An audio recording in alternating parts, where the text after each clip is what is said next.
As America burnt, SpaceX and NASA successfully launched the Crew Dragon capsule. Dr. Brad Tucker and I discuss in this Talkin' Science Story of the Week. Across Apple Podcasts, Spotify, Google Podcasts and YouTube, this is Talking Science with Dr. Brad Tucker and Matt Miller. Alrighty, time for our stories of the week, Brad, and we're going to cover Crew Dragon's launch, but first I wanted to acknowledge the current situation in the US. I tweeted on Sunday about how that day, the launch day, showed what America is. It really is a land of dichotomy. On one hand, you've got a deeply troubled nation split seemingly permanently along racial lines, and on the other, a nation that has done marvelous things for humanity's scientific knowledge. So many parallels to the 60s. It's like we're stuck there. The US put a man on the moon while they were raging the Vietnam War, and the civil rights movement was just beginning back at home. Here again, we're in another new era of crewed space flight, human space flight, and the country is still torn.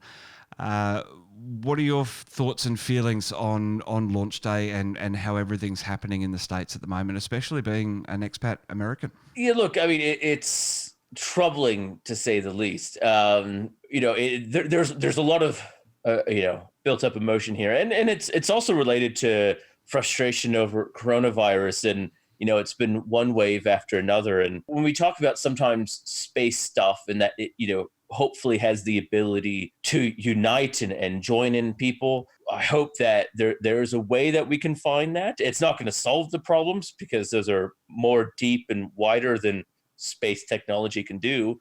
But maybe there is that hope that while working together, we are stronger than working apart. And, I do hope the U.S. finds its way. It has a lot of soul searching to do. And sometimes that's by connecting you with the idea that there's something much bigger than you. And that's what space can always offer. I mean, I really did want to acknowledge that, especially with Talking Science. We're a very topical podcast. Sometimes with podcasts, and especially what I try and do on the main show, is be a little bit timeless with guests and interviews and the way things are done there. But here on Talking Science, we very much do live in the day that we're recording. And it only seems right to acknowledge what's happening as a whole on planet Earth, and that's why I've been doing the timer of coronavirus in each opener for 72 days now.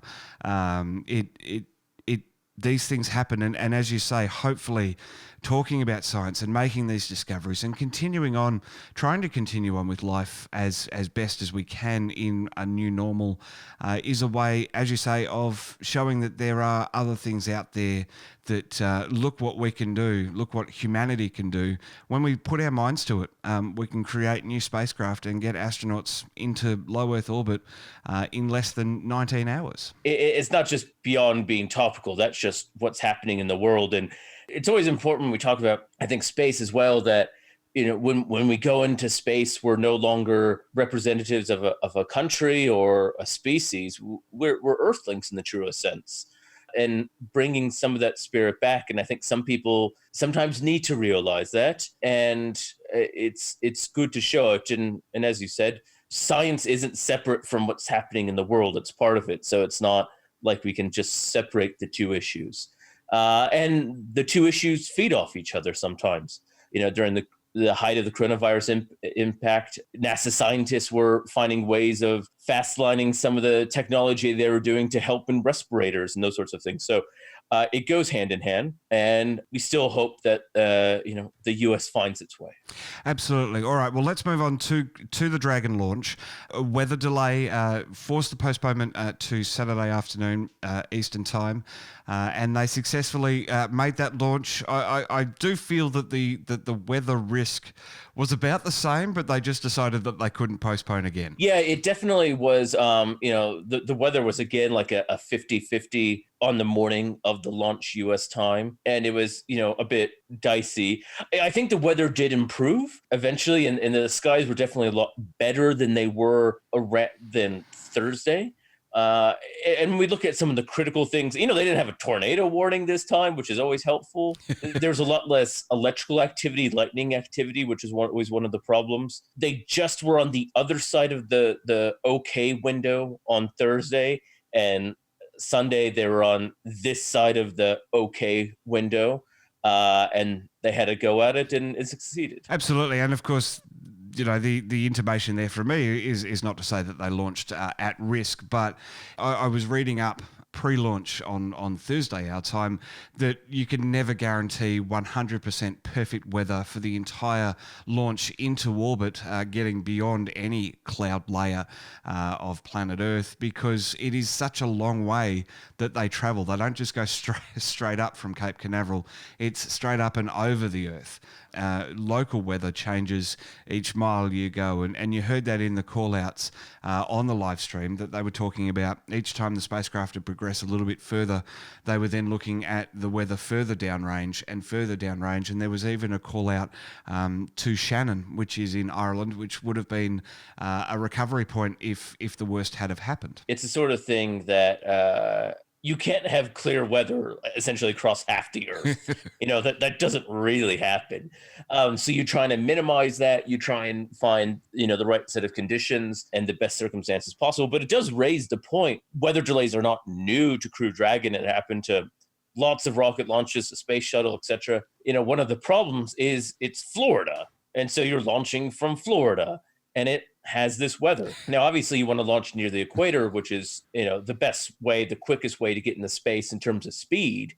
But, you want to find a place that has drier weather. And that is one of the reasons why places in the northern part of Australia are talking about it, especially when they get away from some of the tropical places and inland. It's very dry. So you're closer to the equator than Florida, and you have seasons at least with better weather. If you go to Darwin, for instance, the Northern Territory during the dry season, for those who don't know, Darwin doesn't have summer and winter. They have dry and wet seasons. So you can imagine why you would want to launch from the dry season in Darwin. They don't have weather there. And so that means there's advantages of some of these other places looking around the world for future launch sites to avoid these weather delays. In terms of this launch, everything just seemed to go right. Not only did the Falcon 9 lift off, separate from the Dragon capsule, but the first stage landed on their drone ship, affectionately named, Of Course I Still Love You.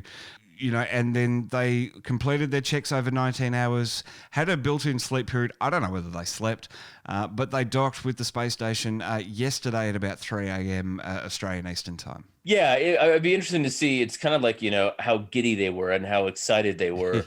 Were they really wanting to sleep? It'd be kind of hard, I think. Or were they just kind of hanging out and, let's get this show on the road type thing.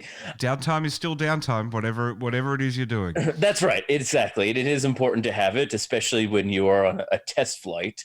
As you said, it went according to plan. It was a good launch. It was successful. That's what everything wanted to see. And it was not just great for SpaceX or for private companies or NASA. It was also just great for the astronauts themselves. It was absolutely fantastic. And to see those pictures of them, of astronauts Bob and Doug, going through the airlock of the space station, the first time that a commercially built spacecraft with humans on board has docked with the International Space Station, and those astronauts joining their colleagues on the space station to perform some separate tests on Dragon and see how it survives.